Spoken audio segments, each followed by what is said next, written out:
morning has broken, my windows are open. Wanna feel the wind blow through my hair.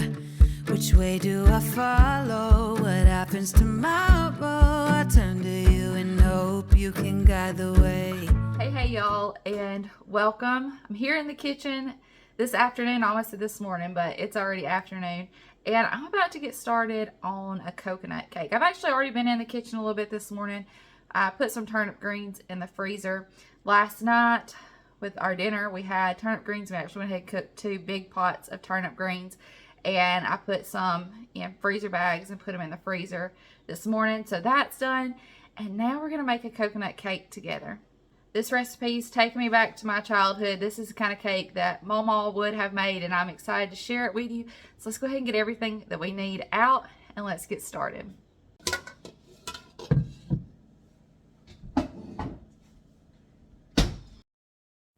To get the cake batter started, I have 2 sticks or 1 cup of softened butter, and I'm going to add 2 cups of sugar and cream that together. While I'm doing that, let me take a moment and tell you that today's video is part of a collab hosted by Tiffany at Small Town 6. It's a retro potluck collab full of nostalgic recipes. I'm so excited to be able to share this coconut cake recipe with you today as part of that collab. Make sure you check out the playlist in the description box.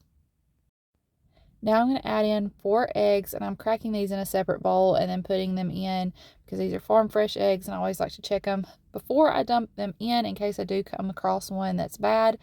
But I think that's a good practice just in general. I don't know if y'all could tell, but that last yolk that I just put in was so orange and dark and beautiful. All of our eggs are very rich and nutritious and healthy. But that one, when I cracked it open and saw it, I was just amazed at how beautiful it was. All of our chickens eat the same thing and live in the same place. So I don't know, but that one was so dark and beautiful.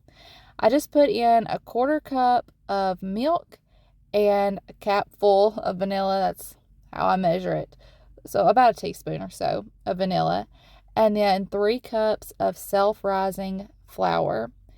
Yes, I'm using the same measuring cup. That's how Mamaw always did it. She didn't have separate measuring cups for liquid and for dry ingredients.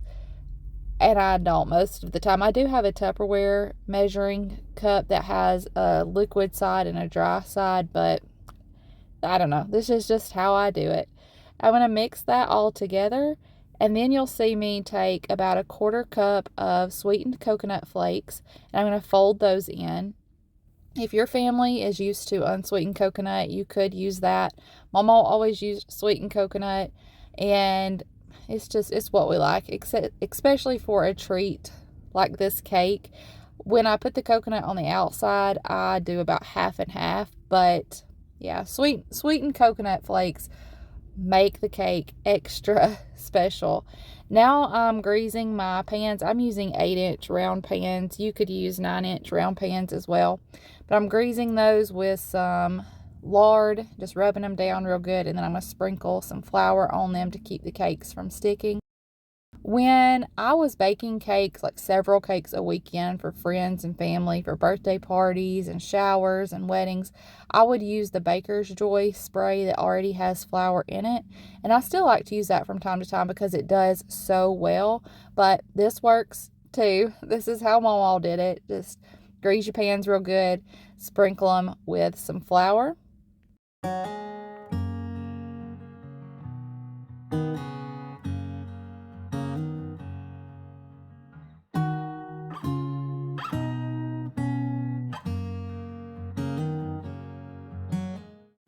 Now I'm splitting the batter between the 2 pans. I have my oven preheated to 350 degrees Fahrenheit, and I'm going to bake these for 30 minutes.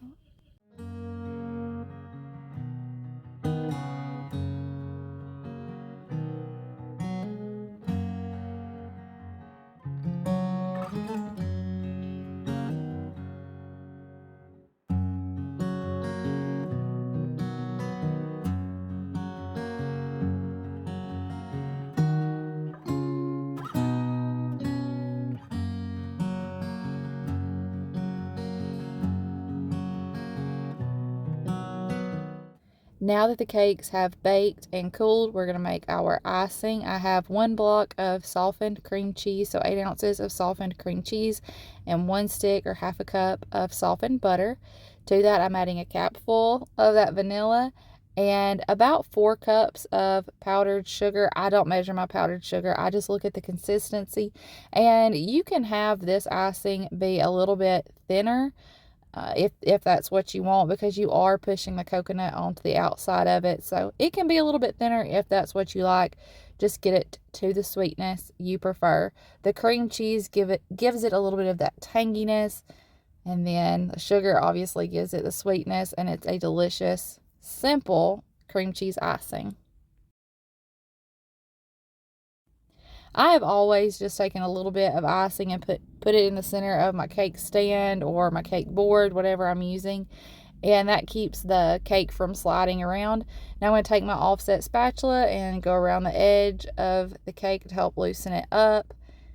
And you can even take it and kind of push it in and give it a little nudge. You'll see me doing that right there, just kind of pushing in on it to help release the cake. It comes out pretty easy, but I do try to be gentle. This is a very light, fluffy type cake, and you can tell the centers fell a little bit. I did have kids running through the house too, but every coconut cake I've made, and I've tried a few different recipes over the years, but they all kind of have that very light texture to them. And so I didn't have to trim any off the top of these cakes. Like I said, the centers actually fell a little bit. I take the top sides and put them together so that the whole outside of my cake is very smooth and the icing goes on really easy and evenly. You don't have to be super finicky or picky about putting your icing on, because again, we're going to push coconut onto the outside of the cake, so it does not have to be perfect. Just get the icing on there. I'm getting every last bit out of the bowl to make sure that I get it all on the cake. And then I'm taking my coconut and pushing it onto the sides and the top of the cake, just gently taking it in my hand and pushing it into the side of the cake. You'll have some of it that falls off. I just go around and clean that up and push it onto the cake as I go.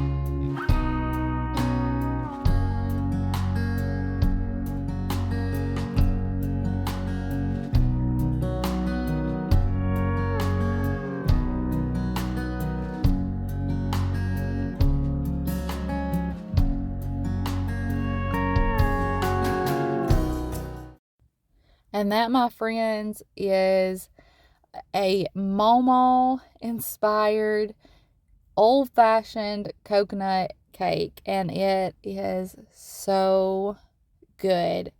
The perfect amount of tangy and sweet and just oh so delicious. Y'all have got to give it a try.